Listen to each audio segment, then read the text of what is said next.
सवाल करा है कि इनमें से कौन सा ऑप्शन 6 से डिवाइड होगा। अब 6 से डिविजिबिलिटी क्या है, 6 जो नंबर है ये कंपोजिट नंबर है, एक जो है ये नंबर जो आपका है ये भाज्य संख्या है, कंपोजिट नंबर, प्राइम नंबर नहीं है। तो कंपोजिट नंबर में हमें ये देखना पड़ता है कि अच्छा इसके फैक्टर्स क्या बनेंगे। तो इसको अगर मैं तोड़ूंगा, इसको 6 को दो ऐसे फैक्टर में 2 × 3 बनेगा।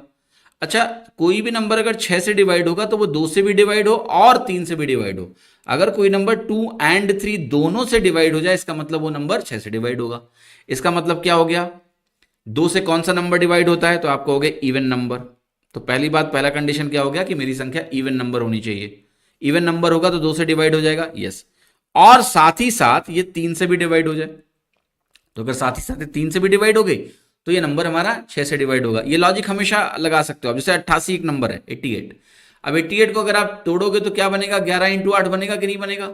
तो कोई संख्या 88 से डिवाइड अगर होगी तो वो दो कंडीशन फॉलो करेगी, एक तो वो 8 से डिवाइड हो एंड 11 से डिवाइड हो।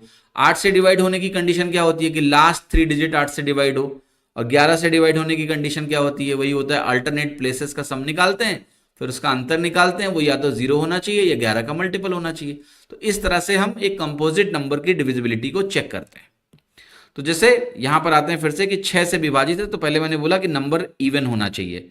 अब इवन नंबर जो नहीं है उसको तुरंत ही हटा दो, तो बी ऑप्शन कट गया, ये हो ही नहीं सकता, बाकी सारे नंबर इवन है। अब मुझे चेक करना पड़ेगा कि कौन अब 3 से डिवाइड होगा। तो ये देखो 8, 8 2 10 7 17 3 20, 20 टोटल आ रहा है। डिजिट सम अगर 20 आ रहा है, यानी डिजिट सम अगर 3 से डिवाइड नहीं होगा तो संख्या 3 से डिवाइड नहीं होगी।